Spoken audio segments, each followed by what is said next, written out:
여기서 포토 세팅을 하고 들어갔다가 다시 나와서 할게요. 네. 나와서 할게요.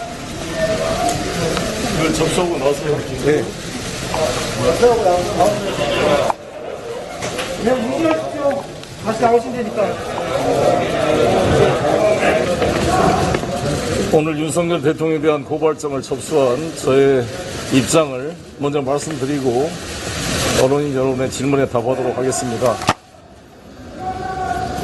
윤석열 대통령에 대한 고발장을 접수하며 2024년 7월 25일 송영길, 윤석열 대통령은 어느 나라 대통령인가? 현직 대통령을 고발한다는 것은 쉬운 일이 아닙니다. 대통령을 지지하든 지지하지 않든 간에 나라의 발전과 국민의 안전을 위해 나라를 대표하는 대통령을 가능하면 도와주고자 하는 것이 우리 국민의 기본적인 심성일 것입니다. 저도 마찬가지입니다. 그러나 대통령의 사명과 직무를 망각하고 국가와 국민의 기대를 배신하고 저버리는 행위가 반복되고 있습니다. 161명, 자살하신 두 분을 합해서 161명입니다. 161명의 젊은이가 변고를 당한 이태원 참사가 이번 수해 피해 때도 그대로 재현되고 있습니다. 수많은 사고 위험에 대한 사전 신고와 경보가 무시되었습니다. 사고가 난 이후에도 제대로 책임을 지지 않고 있습니다. 피해자들과 국민의 가슴을 후벼 파는 2차 가해 망언들이 횡행하고 있습니다. 대통령과 그 부인은 제2의 라스푸틴이라고 불리는 요승 같은 자에게 중요한 국정 판단을 의존한 것이 아닌가 하는 의문이 국내는 물론 해외 언론에서도 지적되고 있습니다. 러시아 제국의 멸망을 촉진시켰던 라스푸틴의 악몽이 떠오릅니다. 대한민국의 안보와 국민의 안전을 책임질 대통령이 자기 나라와 국민보다 일본의 총리처럼 행동한다는 비판이 커지고 있습니다. 바이든 대통령과 기시다 총리 앞에서는 한없이 공손하고 웃고 노래도 부르던 대통령이 국민과 공무원들에게는 쌍심지를 켜고 화를 벌컥벌컥 내고 있습니다. 미국 의회에 대해서는 욕을 하면 안 되고 한국 국회는 욕해도 되는 양 행동하고 있습니다. 일본과 군사협력 강화로 불필요하게 러시아, 중국을 군사적 적대국으로 몰아가고 남북관계는 최악이 되어 한반도의 군사적 긴장 고조와 핵전쟁의 위험이 커지고 있습니다. 무능한 정권과 국민의힘에 나라의 운명을 맡길 수 없는 위험한 상황이 커지고 있습니다. 국민의 분노와 실망이 임계점을 향해 끓고 있습니다. 윤석열 정권 하에서 국민이 존중 배려받고 있다는 느낌이 없어졌습니다. 국민을 마치 하급차처럼 취급하는 것 같습니다. 모든 국민이 잠재적 범죄 피의자 취급을 받고 있습니다. 고관 대작들은 책임을 회피하고 애꿎은 하급직 공무원들만 다그치는 유체 이탈 정권이 되어가고 있습니다. 손바닥으로 하늘을 가리는 대통령실 변명이 계속되고 있습니다. 이에 대해 바른말을 하는 국회의원은 안 보이고 간신들만 넘쳐나고 있습니다. 국민의힘 국회의원들의 윤석열, 김건희 대통령 부부에 대한 용비 어천가는 낯뜨고 보기가 부끄러울 정도입니다. 경기가 안 좋아 못 살겠다는 국민의 원성이 높아가고 있습니다. 대통령 처가의 양평 고속도로 게이트와 대통령 장모의 법정 구속을 보면서 춘향전에서 탐관오리 변학도의 학정에 암행어사 출두를 기다리는 백성들처럼 국민의 분노가 임계점을 향해 끓고 있습니다.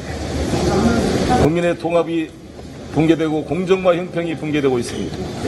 어느 나라 대통령이든 당선된 순간 자신을 지지하지 않았던 국민도 통합해서 나라 전체를 대표하는 대통령이 되겠다고 다짐하는 것이 상식입니다.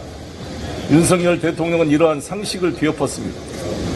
자신을 수차례 죽이려 했던 박정희 대통령을 용서하고 박정희 대통령 기념사업에 협력하고 자신에게 사형 선고를 내렸던 전두환조차도 용서하면서 국민 통합을 했던 김대중 대통령을 생각합니다. 2002년 당시 800억이 넘는 불법 대선 자금 차떼기를 주도했던 이회창 후보를 기소조차 하지 않았던 노무현 대통령을 생각합니다. 윤석열 대통령은 지난 대선 때 0.73%라는 근소한 차이로 졌지만 깨끗하게 승복하고 승리를 축하해준 이재명 후보를 선거법 위반으로 기소했습니다. 2년 전 전당대회 돈봉투 논란 녹취록을 기초로 별건 수사를 통해 저 송영길을 올가매려고 안간 힘을 쓰고 있습니다. 서울중앙지검 특수부 반부패 수사부로 이름이 바뀌었습니다. 1, 2, 3부가 민주당 전현직 대표를 수사하는 데 올인하고 있습니다. 하지만 증거가 차고 넘치는 김건희 여사의 주가 조작 범죄 혐의에 대해서는 소환도 하지 않고 있습니다.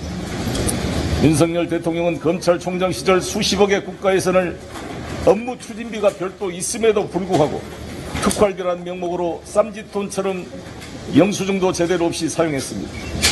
검찰 조직을 사실상 사조직으로 관리한 비용으로서 대통령이 되는데 활용했다는 의혹이 큽니다. 이는 사실상 사전선거운동 비용이라 할 것입니다. 2017년 특수부 검사들 특활비 돈봉투 사건과 이번에 밝혀진 윤석열 검찰총장 특수활동비 지출 내역을 보면서 이것은 사실상 업무상 횡령이라고 생각합니다.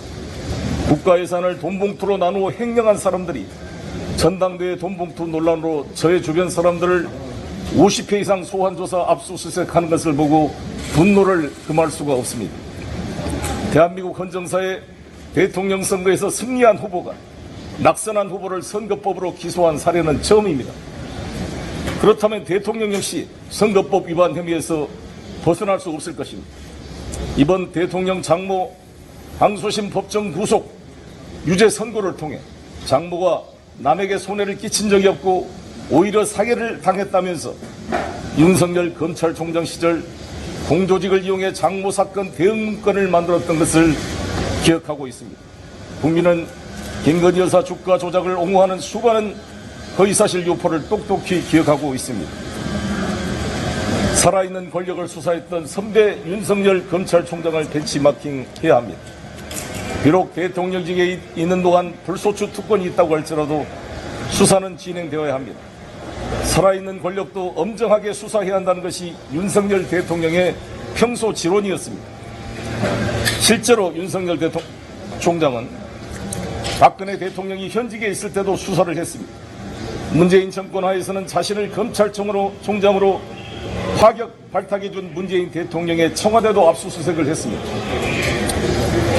이에 저는 대한민국이 봉건 왕조 시대가 아닌 민주공화국이라고 한다면 대통령의 범법 행위 역시 엄정하게 수사되어야 한다는 헌법적 원칙에 입각하여 고발장을 접수했습니다. 국민의힘이나 극우단체들이 고발하는 빛의 속도로 출국 금지와 압수수색을 하면서 살아있는 권력에 대해 고발하면 검찰 캐비넷에 처박아 놓고 수사를 하지 않는다면 이것은 공권력이 아니라 사적인 조직폭력이라 할 것입니다. 재차 강조하지만 이원석 검찰총장과 송경호 서울지검장은 살아있는 권력도 과감하게 수사했던 선배 서울중앙지검장이자 선배 검찰총장이었던 윤석열 대통령의 전례를 충실하게 벤치마킹해서 엄정한 수사를 하시기 바랍니다. 대통령직에 물러나 불소추 특권이 종료되는 순간 기소될 수 있도록 충실한 수사를 하여 헌법적 정의가 실현될 수 있도록 해주시기 바라겠습니다. 이상 제가 간단한 입장을 말씀드렸고 언론인 여러분께서 질문하실 사항 있으면 답변하겠습니다. 네, 오늘 대통령 장모 그 선고와 관련해서 공직선거법 위반과 정당법 위반으로 고발하신다고 하셨잖아요. 오늘 고발 취지에 대해서도 좀 설명 부탁드립니다. 아시다시피 저는 지난 대통령 선거 때 이재명 후보 선거대책본부 상임선대위원장이었습니다. 사실상 저는 선거가 우리가 졌기 때문에 진 사람이 사실 당선된 사람을 상대로 선거법 위반 고소하는 게 일반 관례입니다. 그렇지 않습니까? 당선된 사람은 당선이 됐으니까 진 사람을 고소했던 것도 취하하는 게 관례 아닙니까? 오세훈 시장께서도 제가 서울시장 후보로 나왔을 때 저를 허위사실 유포로 고소했다가 내가 취하해달라고 그러니까 바로 취하했어요. 이긴 사람이 아량을 베풀어 통합을 하는 게 상례일 것입니다. 그래서 사실 미국 같은 데는 트럼프 대통령이 지난 대통령 선거 때 바이든 대통령에게 졌는데 그거를 승복하지 않고 그 지지자들이 미국 국회의사당을 점거하는 초유의 사태가 발생했습니다. 그러나 우리 민주당과 이재명 후보는 0.73%라는 아주 미세한 차이로 졌지만 한마디 이의도 제기하지 않고 바로 그날 저녁 승복한다. 저도 승복한다고 발표했고 이재명 후보께서도 승복한다. 윤석열 후보 당선을 축하드린다. 라는 성명을 발표했습니다. 그런데 그런 당선된 대통령이 떨어진 후보를 고발해서 기소한다는 것은 대한민국 헌정사에 외국의 헌정사에서 찾기 어려운 일일 것입니다. 그렇지 않습니까? 뭐 해도 너무한 거 아닙니까? 이 당선된 대통령이 통합을 해야 되는데 진 사람을 고발해서 그래서 제가 그때 당대표로 계속 있었다면 당연히 고발을 제가 했을 텐데 아시다시피 대통령 선거 패배의 책임을 지고 바로 제가 그 다음날 사표를 냈습니다. 그래서 제가 이걸 고발을 마무리를 못했어요. 사실 제가 그런데 나중에 이재명 후보가 기소돼서 재판을 받는 거 보고 이건 아니라 싶었습니다. 이거 너무한 거 아닌가. 그러면 나도 고발을 해야 되겠다. 내가 당대표였으면 당연히 해야 될 임무를 내가 사표를 해서 못했기 때문에 지금이라도 공소시효가 중단되어 있기 때문에 3월 9일날 대선이 끝났잖아요. 작년에 5월 9일날 대통령 취임을 했으니까 공선법 공소시효가 6개월이면 2개월만 지나고 4개월이 남아있는 것입니다. 현재 따라서 대통령이 물러나면 4개월 이내에 수사 기소가 가능한 사안이라고 생각합니다. 그래서 이런 고발 조치를 했다는 말씀을 드리고 고발장은 내일 저희가 언론 여러분께 공개하려고 그러는데요. 주요 내용이 4가지입니다. 첫 번째는 윤석열 대통령의 장모가 의정부 지원 합의부에서 법정 구속이 됐는데 징역 1년 실형이 확정됐습니다. 그 말은 우리나라가 비록 대법원에 상고를 했지만 대법원은 법률심이기 때문에 항소심에서 사실관계가 확정됐음을 의미합니다. 사실상. 그렇다면 우리나라 대한민국 법원이 장모가 사문서를 위조하고 법원의 땅을 제출해서 위조 사문서를 행사한 범죄행위, 부동산 명의신탁 투기가 확정적으로 인정된 것입니다. 그러면 당연히 대통령실은 윤석열 본인이 그동안 거짓말을 했던 것에 대한 반성을 하고 국민에게 사과를 하는 것이 상식일 것입니다. 근데 상식이 무너져서 아무런 대답이 없습니다. 그래서 이게 제가 고발을 했다는 말씀을 드리고, 두 번째는 김건희 여사의 주가 조작 사건이 아시다시피 버노스 도이치모터스 공범들이 기소돼서 1심에 실형이 나왔습니다. 근데 아직도 수사를 하고 있지 않는데 이에 대해서 윤석열 후보가 대선 기간 동안에 많은 거짓말을 했습니다. 증권 전문가 이 씨한테 위탁해서 관여한 바가 없다고 그랬지만 수차례 통화 기록이 발견이 됐고 김건희 여사 3개 계좌를 통해 48건의 통정 허위 거래가 있었다는 사실이 확인되었습니다. 그에 이에 대해서는 우리 민주당이 작년에 고발을 했지만 다시 한번 추가된 사실로 제가 두 번째 고발을 했고, 세 번째는 아시다시피 정당 개입 사건입니다. 이원석 검찰총장이 저 송영길 돈봉투 관련 사건을 수사하면서 뭐라 그랬냐, 정당 민주주의를 파괴하는 중대한 민주주의와 법질서 위반 행위라 이런 표현을 썼습니다. 그에 대해서 저는 반론을 어떻게 했느냐, 물론 이런 것도 점검해야 되겠지만 윤석열 대통령이 집권당을 사실상 지배하고 선거에 개입하는 것은 훨씬 더 정당의 민주주의를 압살하는 행위다, 이 점을 지적했습니다. 아시다시피 윤석열 대통령과 대통령실은 노골적으로 국민의힘 전당대회에 개입을 해서 아예 유승민을 출마하지 못하도록 하기 위해서 100% 당원 투표로 당대표 경선 룰을 바꿔버렸습니다. 누가 봐도 그는 대통령실의 요청을 국민의힘 지도부가 수용해서 경선 룰을 바꿔버려서 유승민 출마를 사전에 봉쇄를 했고, 아예 이준석은 징계위원회에서 아예 참석도 못하게 했고, 그 다음에 나경원은 대통령 직속 저출산 대책위원회 부위원장을 해고시킴으로써 아예 출마 자체를 봉쇄한 겁니다. 예를 들어서 저는 문재인 대통령 때 제가 대통령 직속 북방경제협력위원회 위원장이었습니다. 제가 당대표 출마한다 그럴 때 저를 해고시키지 않았습니다. 문재인 대통령은. 제가 출마한다고 이야기하고 사임을 하고 나서 제가 당대표 경선에 나갔던 것입니다. 이와 비교했을 때 나경원을 부위원장을 해임시킨 것은 노골적인 정당 내부 선거의 개입이라고 생각이 듭니다. 그뿐만 아니라 안철수 후보를 저격한 수많은 대통령실의 논평들을 비롯해서 사실상 김기현 후보를 지지하는 의사를 노골적으로 직간접적으로 표현해 왔다고 생각합니다. 그래서 유승민 의원이나 이현주 전 의원이 뭐라 그랬냐, 차라리 대통령 임명하지 몰라 이런 선거를 치르느냐라는 볼멘 소리가 나올 정도로 노골적인 정당 활동에 개입이 있었기에 정당법 위반, 국가공무법 위반, 공서법 위반으로 세 번째 고소 사실에 들어가게 된 것입니다. 네 번째는 특수활동비입니다. 292억에 대한 특수활동비, 그중에 거의 반에 가까운 146억을 검찰총장이 주도해서 썼다는데 영수증도 하나도 없이 마음대로 갖다 썼습니다. 현찰로 썼습니다. 거의 한 달에 10억 정도의 특활비가 나간 것입니다. 29개월 동안 272억이 소모되었습니다. 특수활동비라는 것은 기획재정부가 뭐라고 정의했느냐, 기밀이 요구되는 정보나 수사 그리고 이에 준하는 외교, 안보, 경호활동에 국정 수행에 필요한 경비라고 기재부가 특활비의 정의를 규정하고 있습니다. 상해놈처럼 떡갈라 먹듯이 정기적으로 나눠주는 것이 아닙니다.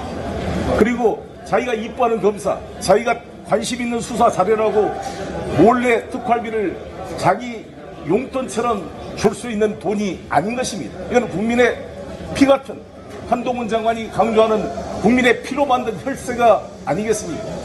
이미 윤석열 중앙지검장이 2018년도에 국정원 특활비를 수사해서 국정원 직원들을 다 구속 기소했습니다. 아시다시피 최경환 당시 경제부총리도 국정원 특활비를 받았다는 이유로 구속 기소가 되었습니다. 자기들은 전 정권에 대한 특활비 사용해가지고 다 구속 기소를 했으면서 자기들은 특활비를 이렇게 써먹고 2년 전에 전당대에 있었던 거 가지고 이렇게 난리를 피울 수가 있습니까, 여러분? 부산 횟집 식사비, 그리고 최근에 윤석열 총장이 식사했던 회식비 식당 이름도 다 가리고 영수증을 제출했는데 저 송영길을 잡아보려고 여의도에 있는 식당을 다 뒤져서 저를 지지했던 분들이 나를 격려차 왔다가 저 선거 캠프에 있는 직원들 밥 사준 것까지 다 조사해서 지금 매일매일 검찰에서 소환을 하고 있습니다. 정말 해도 너무한다는 생각이 듭니다. 제 선거 캠프에 있었던 사람들은 대의원도 아닌 사람이 많습니다. 선거권도 없는 사람들이에요. 그 점심 때 와서 격려차 밥 사준 거를 이렇게 수사하는 이 검찰이 자기들은 292억의 국민의 혈세를 떡값처럼 나눠 먹었다는 말입니까? 그래서 이것은 당시 윤석열 서울중앙지검장 때 국정원의 특활비 남용을 무슨 죄를 적용했느냐, 업무상 횡령을 적용했습니다. 이게 5억이 넘어가면 특정경제가중처벌법 위반법이며 특경법 위반, 그리고 뇌물죄까지 적용했습니다. 뇌물죄, 국고손실죄, 이거를 적용해서 국정원 특활비 유용을 윤석열 중앙지검장이 기소했던 것입니다. 같은 논리로 저는 이 특활비 이 사용에 대해서 업무상 횡령, 거기에 일정 액수 5억 10억이 넘어간 액수이기 때문에 특정경제가중처벌법 위반 법을 적용해서 고발을 했습니다. 그래서 제가 말씀드린 고발이 그 네 가지입니다. 김건희 장모, 최은순, 김건희 씨에 대한 허위사실 유포 공선법 위반, 정당 개입, 국민의힘 전당대 개입 정당법 위반, 특활비, 특경법 위반, 이 네 가지로 제가 고소장을 접수했다는 말씀을 드리겠습니다. 검찰 수사 관련해서 안 여쭤볼 수가 없어가지고 네네. 최근에 이제 대표님 전 보좌관이었던 분이 구속됐어요. 네네. 여전히 공동투 살포 혐의에 대해서 부인하고 계신 건지 좀 궁금합니다. 지금 박영수 전 보좌관이 현재 구속돼서 기소가 됐는데 제가 듣기로는 본인은 5천만 원을 김모 씨 사건으로 받은 사실 자체가 없고 받은 사실 자체가 없으니까 윤관석 의원에게 전달했다는 사실 자체도 성립할 수가 없고, 그러니까 송영길이 안다고 보고했다는 말 사실 자체도 성립할 수 없는 구조로 되어 있습니다. 이건 제가 일관되게 말씀드린 것처럼 저로 인해 발생한 사건이기 때문에 제가 모든 정치적 책임을 지고 민주당, 살아가는 민주당을 탈당해서 이렇게 와서 있고, 법적으로는 이 검찰의 별건 수사, 불법 수사에 대해서 모든 힘을 다해 싸워 나가겠습니다. 검찰은 수수한 의원 20명을 특정했다 이렇게 말을 하고 있는데요. 여기에 대해서는 그러면 어떻게 생각하시나요? 그 말씀은 지금까지 계속 한 달 전부터 똑같은 말이 반복되고 있을 뿐만 아니라 제 일정 담당 비서가 저희 일정의 외통위원장 소회의실에서 의원들 조참 모임한 명단을 가지고 특정했다고 그러는데, 그것은 황당한 말인 것이, 선거 때 후보자가 모든 국회의원들을 만나러 다닙니다. 아침마다. 국회의원들이 바쁘기 때문에 조참 모임을 다 합니다. 저뿐만 아니라 홍영표, 우원식 의원 다 그렇게 조참 모임을 해서 의원들과 티타임을 합니다. 그게 뭐 이게 무슨 금품 수수의 증거가 될 것이며, 그런 공개적 장소에서 금품을 전달한 사람이 누가 있겠습니까? 더구나 한동훈 장관의 표현에 따르면 마치 무슨 매표 행위를 한 것처럼 이렇게 매도를 했는데, 저를 지지한 의원들한테 만약에 이거는 가사, 그러지도 않았겠지만 봉투가 전달됐다 그래서 그게 매수 행위를 할 수가 있습니까? 오히려 저를 지지했던 국회의원들은 이성만 의원이 저한테 300만 원을 공식 후원 계좌에 후원금을 냈습니다. 제가 물어보니까 자세한 명단은 제가 봐야 알겠지만 100만 원, 200만 원, 300만 원 대부분 저를 지지하는 국회의원들이 저한테 후원금을 냈습니다. 현행 공선법상 당대표 출마자는 1억 5천만 원까지 공식 후원금을 받을 수 있도록 법으로 보장되어 있습니다. 따라서 이 법에 따라 공식 후원금을 낸 국회의원들이 돈을 받는다는 것은 자기 모순이 아닐까 생각합니다. 역사연 자금으로 경선 캠프 여론조사 컨설팅 대납한 사실은 모르셨나요? 예, 그렇습니다. 오늘은 사실 이 윤석열 대통령에 대한 고발에 집중하고, 저에 관한 문제는 저는 이제 다시 한번 검찰이 저를 빨리 소환해서 빨리 마무리할 것을 촉구하는데, 저를 소환하면 그때 와서 언론 여러분께 자세하게 보고 말씀드리도록 하겠습니다. 여기까지 할게요. 네, 감사합니다. 감사합니다.